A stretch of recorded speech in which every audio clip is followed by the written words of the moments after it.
Well, as this video is going to go through 2014 Section A Ordinary Level. A1 tells us the 3D graphic below shows a pair of A-rings based on elliptical shapes. The drawing on the right shows the major and minor axis of an ellipse. A portion of the curve is already drawn. Locate the remaining points on the curve and draw the ellipse. So basically they have the ellipse set up, stand up like this here, and we're used to having it on its side. So if you're ever confused in the exam with drawing the points the opposite way, very simply all you can do is this. Set up the question to actually suit you. So turn on its side like this here. And then you can draw the ellipse as normal, like the way I'm going to do it. So if you're ever confused and you don't know how to do it that way, no need to worry, just turn the page around like this, set up whatever way you want in the exam, and then continue as normal. Using your 30-60 to divide up your points. So that 30-degree line is already given to us there. And then we have our 60-degree line this way and that way. And they've already shown us, take the points down and across. So I'll start with this one here. And then moving over to this point here. And the opposite side, taking these points up and down, these points up and down. And now taking our points across.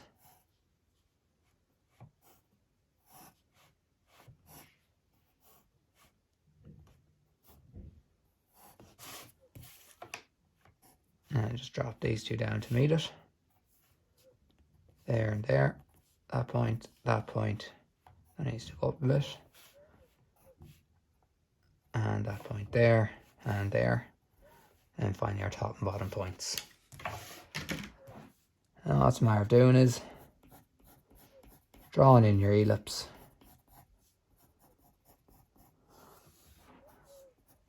Nice and neatly.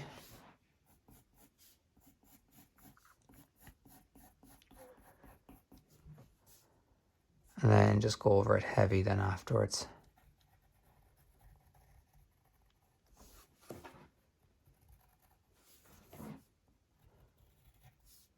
And you can see the way I'm adjusting my wrist to suit the angle I'm actually drawing at. And that completes that part of the question there. Next thing it tells us locate the focal points. So very simply, we need to take half the major and swing it from the minor. So half the major here, swing from the minor, gives me F1 and F2, and that completes that question there. So now I can turn the board back around.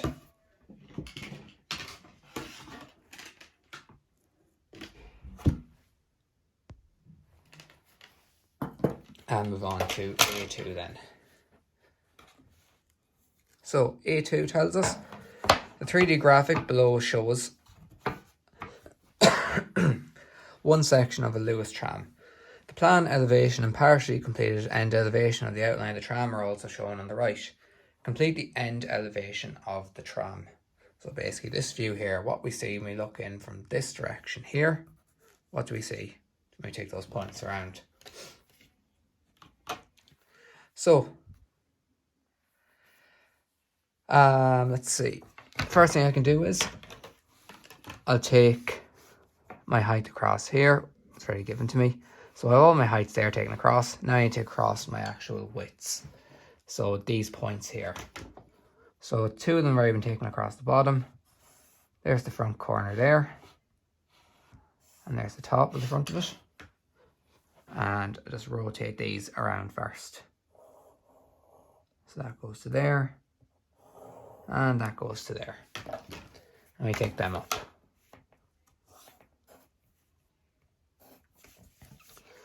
So the very front, first height I have going up is this height here. And now that completes that front block there, which is this surface. That's complete there now. And then it goes back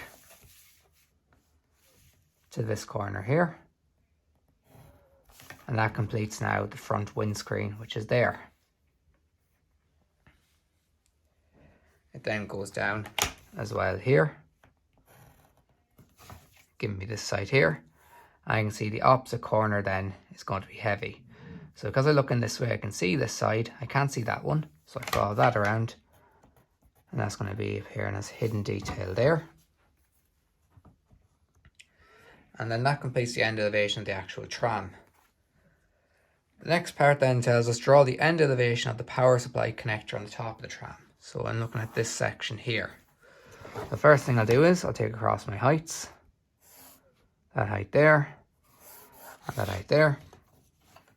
And then I have to take across my widths. So that point, this point, and this point. And the same idea again, I need to rotate those around.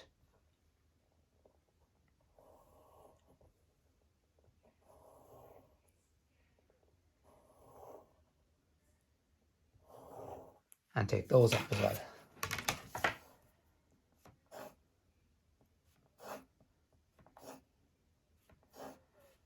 So this one here, that's one end on the top. The other end of the top is this one here. I can join those together. And they join to connect along the bottom here. So what I need to do is, I need to take this down here and this down here and take those across. And that happens to be on that line already. So what I have is, I have one connecting down here. I have the other one connecting. Rotate it around, I'll be able to find it then. I have the other one connecting along there. Take that up. And then those two connect together. And then finally, center piece here, that connects to here. Just follow that back up. Sorry, it should be this point here. Connects to there. And that completes the end view of it. So just taking your points around and taking your points across. The next one then, A3. Toys in the form of spheres and a cone are shown in 3D graphic below. The drawing on the right shows the elevation of a cone A and two spheres B and C. All three solids rest on the horizontal plane or in mutual contact. The plan of cone A is also shown. Part A, draw the plan of sphere B. So we can see from sphere B, even though sphere C is blocking it, it's not being blocked by anything else. So it's an edge view of it. So it's sitting right on the line of the center of the cone. It's not being blocked anywhere else bar just the sphere C. So it's sitting right in contact at the side of it. So all I have to very simply do is just drop down the center of the sphere. Take the radius of it. And apply it there. And what I'll do is I'll do everything lightly for now. And afterwards I'll go on heavy what I have. So there's sphere B now drawn in. Draw the plan of sphere C. So sphere C is sitting in front of it. So what I want to do first is, like sphere B, I want to put it out to the side, take it down, and then rotate into position like we have done in previous year's questions. So to do that, for a cone, you need to bisect the angle at the base. So this is one method of doing it. And swing an arc there and there, and somewhere along that is going to be the center of the sphere.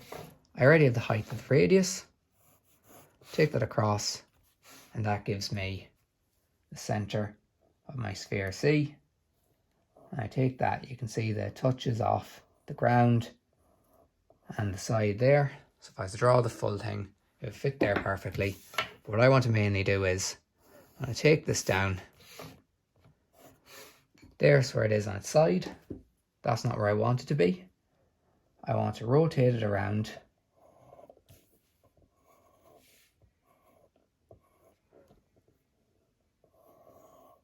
Like that there.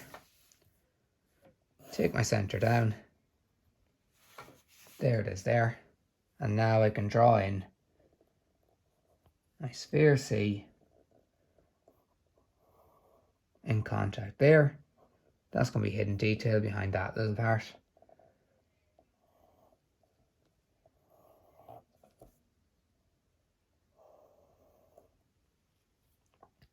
And then I can draw this sphere in heavy then as a result.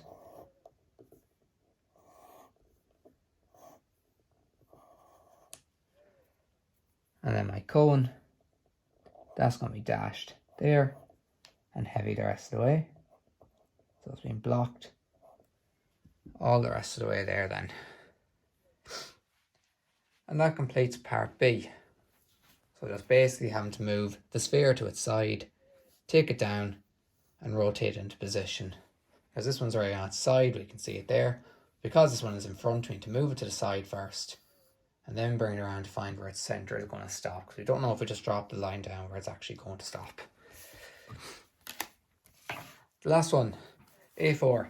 The 3D graphic on the right shows the Melbourne logo displayed on a billboard during the Australian Open Tennis Championship. The logo is designed to look like pages from a book. The partially completed drawing below shows how the logo is constructed using the 2 vanishing points. Complete the drawing.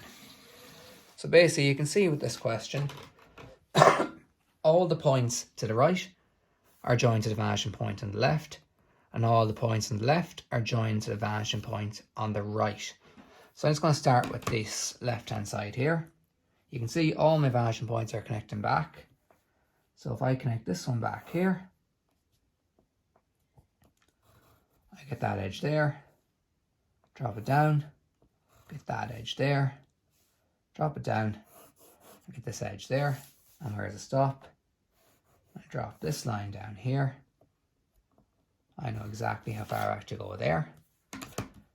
Now on the opposite side, go to the vanishing point on the left.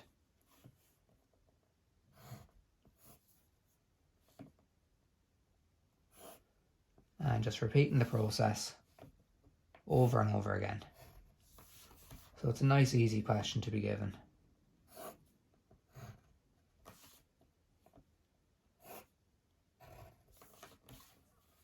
And this one here, I need to extend that out like that there.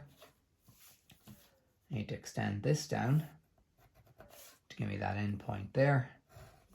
Now I can complete the N. And the last one here, extend that out, drop that down and connect it back there. And that completes the Melbourne logo. So a nice easy question there to finish off. So hopefully that video helps anybody who would have been stuck on any of those questions there.